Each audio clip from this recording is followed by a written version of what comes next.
Warahmatullahi wabarakatuh.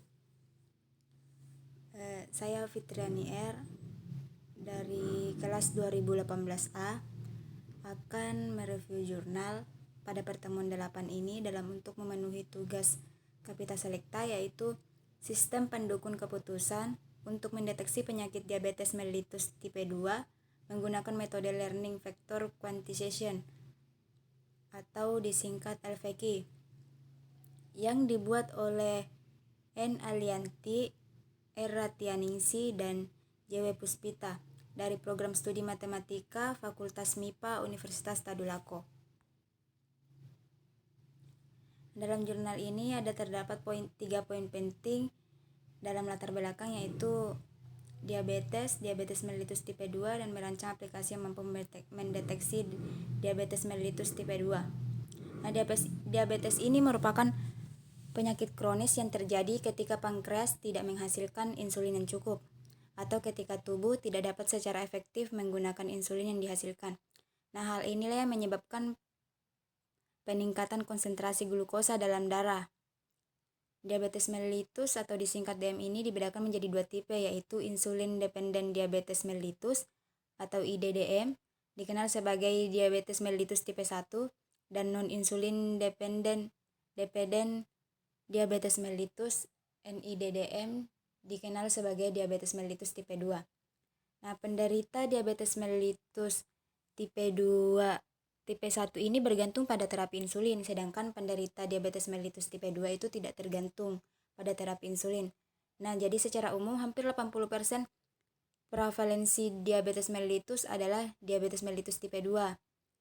Yang ini mengartikan bahwa gaya hidup yang tidak sehat itu dapat memicu utama meningkatnya prevalensi diabetes mellitus. Nah, salah satu faktor utama yang menyebabkan adanya penyakit diabetes mellitus yaitu obesitas. Nah, obesitas ini merupakan suatu faktor utama untuk terjadinya diabetes mellitus. Hubungannya dengan diabetes mellitus tipe 2 itu sangat kompleks. Ini berarti gaya hidup yang tidak sehat menjadi pemicu utama meningkatnya prevalensi diabetes mellitus. Nah, diabetes mellitus tipe 2 ini cepat atau lambat akan mengalami sindrom metabolik, atau sindrom metabolik bisa juga diartikan yaitu kelainan pada metabolisme tubuh seperti obesitas, kenaikan gula darah, dan lain-lain. Raven menyatakan bahwa sindrom metabolik bukanlah suatu penyakit, tetapi merupakan sekumpulan kelainan metabolisme. Nah, keberadaan sindrom metabolik pada tipe 2 ini meningkatkan resiko penyakit jantung koroner dan penyakit vaskular lainnya secara signifikan. Nah, untuk dapat mengenali apakah seorang menderita penyakit diabetes mellitus tipe 2 dapat dilihat dari gejala maupun dengan pemeriksaan darah. Tapi hal ini tidak mudah untuk dilakukan dan memerlukan bantuan dokter atau tenaga kesehatan lainnya. Oleh sebab itu, diperlukan sebuah aplikasi yang mampu mendeteksi karakteristik diabetes mellitus tipe 2 sehingga mempermudah dalam mengidentifikasi seorang negatif diabetes mellitus tipe 2 dan memprediksi perkembangan statusnya. Dalam hal ini, memprediksi perkembangan statusnya itu maksudnya sindrom metaboliknya. Nah, dalam penelitian ini akan dirancang aplikasi yang dapat dipergunakan untuk mendeteksi diabetes mellitus tipe 2 dan dapat memprediksi perkembangan statusnya dengan menggunakan metode learning vector quantization atau LVQ. Nah, algoritma ini dikenal dengan kemampuannya dalam klasifikasi yang mempunyai tingkat akurasi tinggi dan kecepatan dalam hal proses pembelajaran. Penelitian ini terdiri atas 2 tahapan, yaitu mendeteksi penderita diabetes tipe 2 atau non-diabetes mellitus dan mendeteksi perkembangan status diabetes mellitus tipe 2 menjadi sistem metabolik. Nah, pada tahap awal terdapat 10 variabel yang digunakan, yaitu kadar gula darah, genetika atau faktor keturunan, usia, aktivitas fisik olahraga, pola makan, kebiasaan merokok, indeks massa tubuh, jenis kelamin, dan lingkar perut. Sedangkan untuk deteksi perkembangan status diabetes mellitus tipe 2-nya, dalam hal ini sistem metabolik, variabel yang digunakan yaitu kadar HbA1c atau hemoglobin A1c dan kadar kolesterol.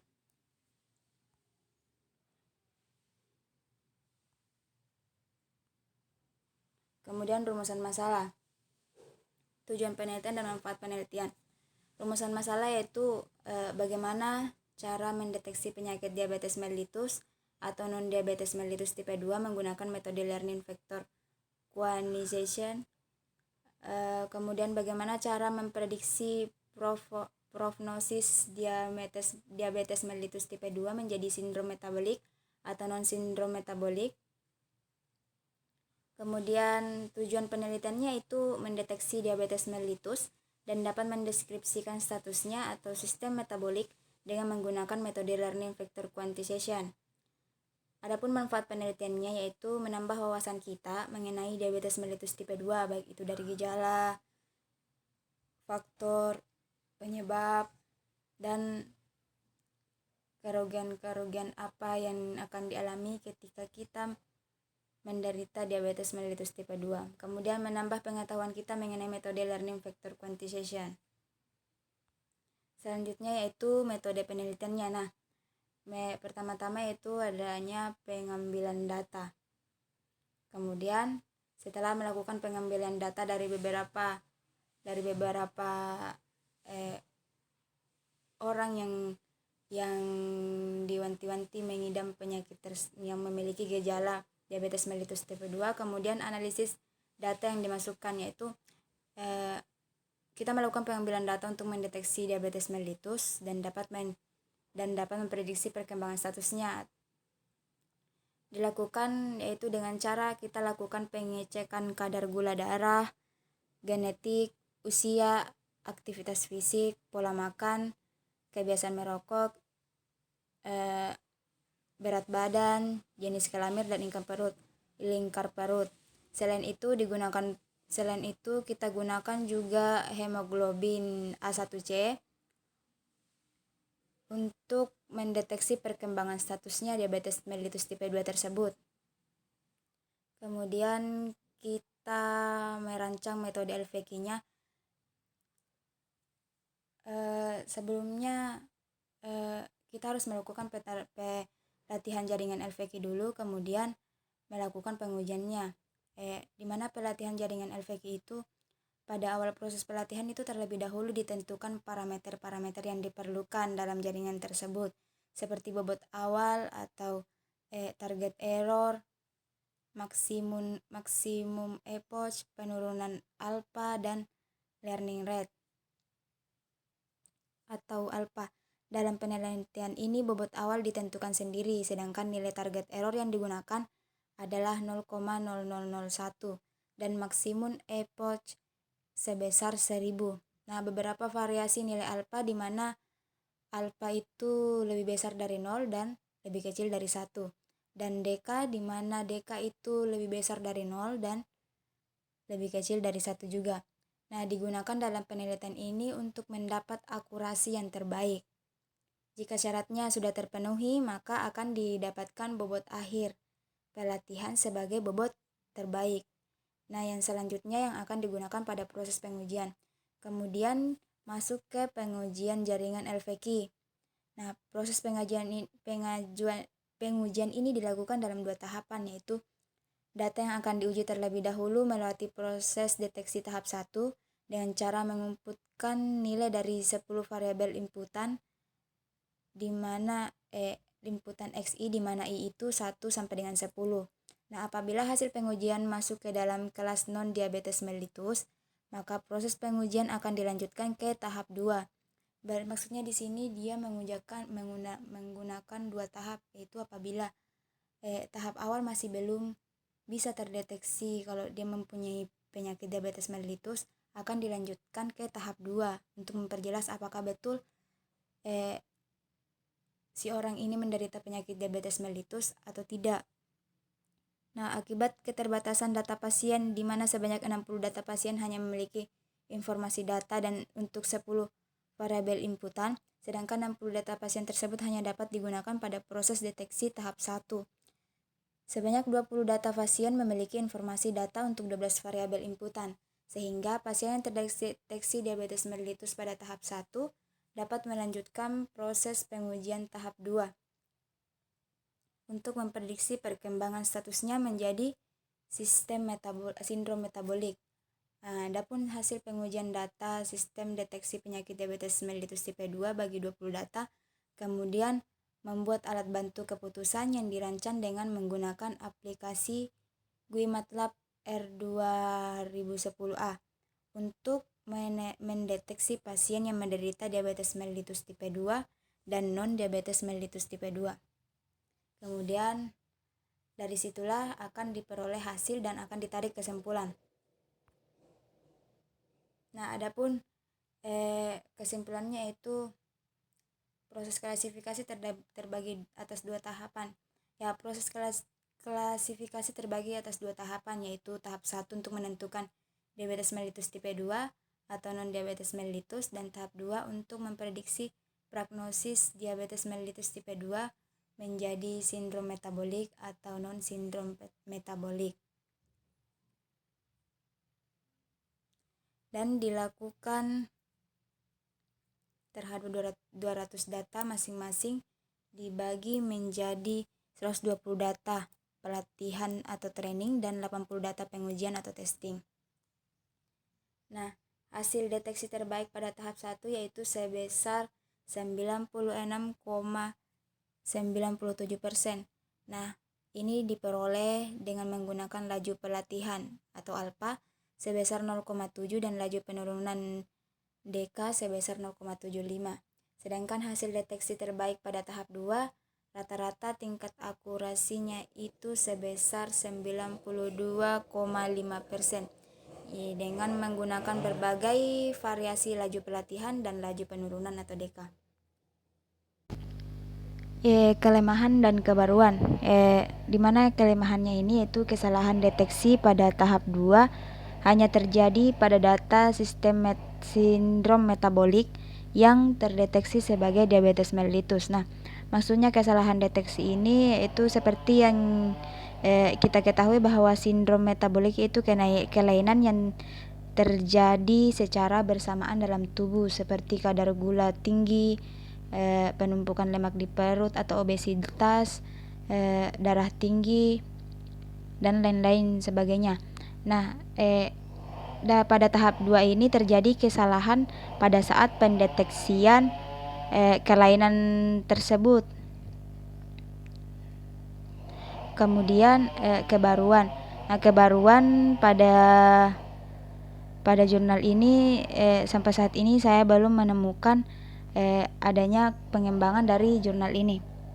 Kemudian catatan 1 paragraf, di mana itu diabetes adalah penyakit kronis yang terjadi ketika pankreas tidak menghasilkan insulin yang cukup, atau ketika tubuh itu tidak dapat secara efektif menggunakan insulin yang dihasilkan. Nah, hal inilah yang menyebabkan peningkatan konsentrasi glukosa dalam darah menurut WHO tahun 2012.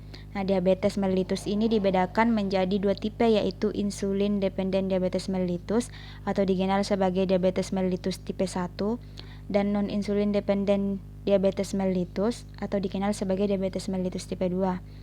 Penderita diabetes mellitus tipe 1 ini bergantung kepada terapi insulin, sedangkan kalau tipe 2 itu tidak bergantung pada terapi insulin.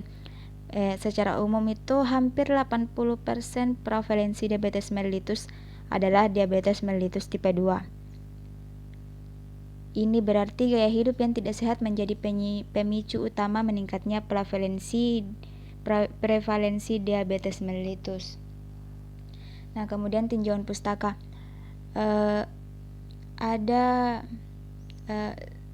Sebelum adanya jurnal ini, ada peneliti terdahulu yang lebih dulu membuat penelitian mengenai diabetes mellitus dengan menggunakan metode learning vector quantization juga, yaitu Fajar Rohman Hariri dari Teknik Informatika Universitas Nusantara PGRI Kediri yang berjudul Implementasi Learning Factor Quantization untuk Diagnosa Penyakit Diabetes Mellitus. Nah, dalam penelitiannya ini penulis membuat suatu sistem pendukung keputusan penentuan penyakit diabetes mellitus menggunakan metode Learning Factor Quantization. Nah, kemudian teori-teori yang digunakan dalam jurnal ini yaitu pertama itu Learning Factor Quantization atau LVQ, di mana ini adalah sebuah metode klasifikasi di mana setiap unit output mempresentasikan sebuah kelas LVQ. Nah, LVQ ini digunakan untuk mengelompokkan di mana jumlah kelompok sudah ditentukan arsitekturnya atau kelas per kelasnya. LVQ salah satu jaringan syaraf 7 tiruan yang merupakan algoritma pembelajaran kompetitif terawasi versi dari algoritma Kohonen Self-Organizing Map.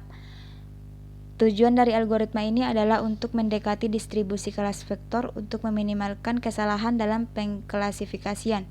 Kemudian diabetes tipe 2. Diabetes tipe 2 ini adalah kondisi di mana kadar gula dalam darah itu melebihi nilai yang normal. Tingginya kadar gula ini biasanya disebabkan karena tubuh tidak menggunakan hormon insulin secara normal. Hormon insulin itu sendiri adalah hormon yang membantu glukosa masuk ke dalam sel tubuh untuk diubah menjadi energi. Kemudian metabolic syndrome atau sindrom metabolik adalah sekelompok gangguan kesalahan yang terjadi secara bersamaan. Gangguan itu meliputi peningkatan tekanan darah tinggi, penumpukan lemak di perut, serta kenaikan kadar gula darah, kolesterol, dan trigliserida. Demikian hasil presentasi saya. Wabillahi taufiq wa hidayah. Wassalamualaikum warahmatullahi wabarakatuh.